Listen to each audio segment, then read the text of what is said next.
और उन्होंने माँ सीता को बचाया और राम के भक्त बन करके, मतलब न्याय के भक्त बन करके समीर वानखेड़े इस पूरे प्रकरण में इस तरह से आए हैं, जिनके इन्वेस्टिगेशन की वजह से ये पूरा का पूरा केस खुल चुका है। इस बात को आप गांठ बांध लीजिए।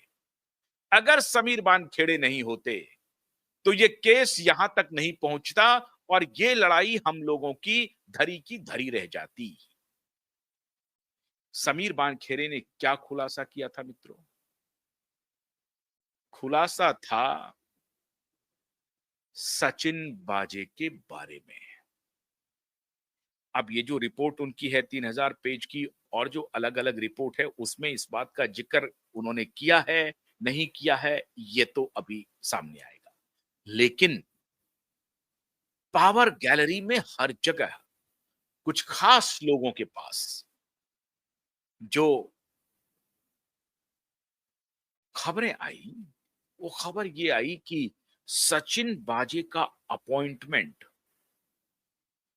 सोच समझ के किया गया था और सिर्फ 3 कारणों के लिए सचिन बाजे का अपॉइंटमेंट किया गया था और इसीलिए उसे क्राइम ब्रांच का पूरे स्टेट का प्रमुख बना लिया कि जहां कहीं भी, मतलब उसके पास, सचिन बाजे के पास ये अधिकार था कि बिना किसी पुलिस स्टेशन की अनुमति के वो उस पुलिस स्टेशन में जाकर के कोई भी इन्वेस्टिगेशन कर सकता था। इसके लिए सीपी, डीसीपी और पुलिस की कोई आवश्यकता नहीं।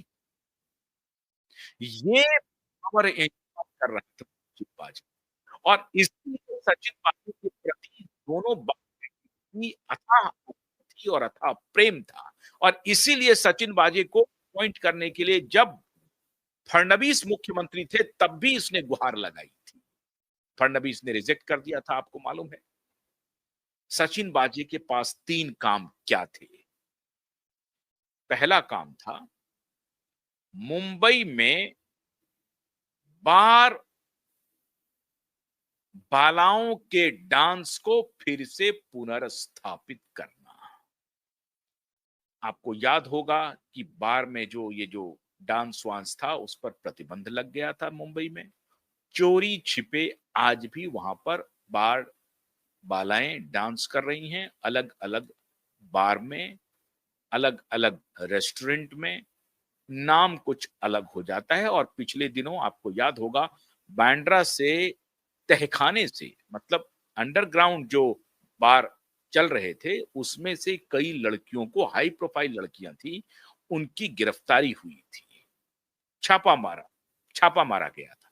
गिरफ्तारी कोई ऐसी नहीं हो जाती। होता यह है कि जब ये तकरार पुलिस और बार मालिकों के बीच में हो जाती है, हफ्ता नहीं मिल पाता है, तो ये लोग फिर अपने उस एक्सटेंट पर चले जाते हैं जहां बार मालिकों को डराते हैं, या लड़कियों के साथ जो इन लोगों का रिश्ता रहता है उसमें कोई गड़बड़ी हो जाती है, कहीं चूक हो जाती है, तो वहां फिर इनकी नाराजगी आती है और तब पुलिस वाले इनके ऊपर अटैक कर देते हैं और कहते हैं कि ये सेक्स रैकेट चल रहा था, बार बालाओं का डांस चल रहा था और इसके लिए इनके पास अनुमति नहीं थी और पुलिस ने पकड़ा, पुलिस ने गिरफ्तार कर दिया और पुलिस बाबाही उसे लूटती है। जबकि सच्चाई मित्रों ये है कि पुलिस के नाक के नीचे, पुलिस के अनुमति से ही इस तरह के धंधे मुंबई में चल रहे हैं और आज से नहीं चल रहे हैं। हाजी मस्तान के जमाने से चल रहे हैं। तब मुजरा होता था, अब ये बार बालाएं हो गई। गबलीज के जमाने से होते हैं। ये एक ऐसा महकमा था जिसमें नेता इन्वॉल्व थे, बड़े पुलिस वाले इन्वॉल्व थे, बिजनेसमैन इन्वॉल्व थे और बॉलीवुड का फिल्मिस्तान इन्वॉल्व था, बॉलीवुड इन्वॉल्व था। कौन कौन थे? हर जमाने में कुछ ना कुछ सफेद पोश होते हैं जो पर्दे के पीछे से ये सब कृत्य करते रहते हैं। तो पहली जिम्मेदारी थी सचिन बाजे के ऊपर इस तरह के रेस्टोरेंट को निर्बाध गति से चलने देने के लिए। दूसरी, जो कोस्टल एरिया है न सिर्फ मुंबई का बल्कि गोवा तक और महाराष्ट्र और जो गुजरात का जो इलाका है, इन सारे इलाकों पर पैनी नजर रखना और वहां से जो ड्रग का सप्लाई चल रहा है उसको निर्बाध गति से अपने अपने डेस्टिनेशन पर पहुंचाना, ये थी जिम्मेदारी सचिन बाजे की। Under the roof of the then commissioner Parambir Singh. और परमबीर ही क्यों, उसके पहले भी जो कमिश्नर थे उनके जमाने में भी चलता था, उसके पहले जो कमिश्नर थे उनके जमाने में भी चलता था।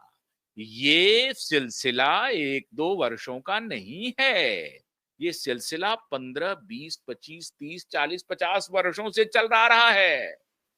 तब हेरोइन की सप्लाई होती थी, अब बीड़ की सप्लाई होती है।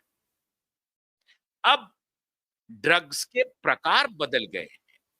पहले सस्ते ड्रग्स थे, अब थोड़े महंगे और हाई क्वालिटी के ड्रग्स आ रहे हैं। और ड्रग्स कहां से आ रहे हैं? सुदूर साउथ अफ्रीका से आ रहे हैं। मलेशिया का रूट होता है, इंडोनेशिया का रूट होता है, थाईलैंड का रूट होता है, श्रीलंका का रूट होता है, नेपाल का रूट होता है और अफगानिस्तान पाकिस्तान के बॉर्डर से ये पूरा नियंत्रित होता है। तो ये जो ड्रग का कारोबार था उसके लिए एक क्लोज कॉन्फिडेंशियल ऑफिसर की आवश्यकता थी, इन दोनों बाप बेटे को। और इसके लिए बहुत ही तड़प थी दोनों बाप बेटे में कि कितनी जल्दी सचिन बाजे को रीइंस्टेट किया जाए।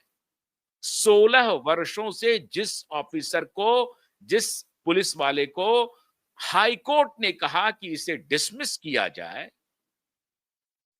एक ख्वाजा एक ख्वाजा खान के हत्या के आरोप में, ख्वाजा यूनुस खान की हत्या के आरोप में उनकी मां आज तक दर दर भटक रही हैं, लेकिन उनको रीइंस्टेट करवाया। ये था उनकी दूसरी जिम्मेदारी। और तीसरी जिम्मेदारी, अगर कोई इस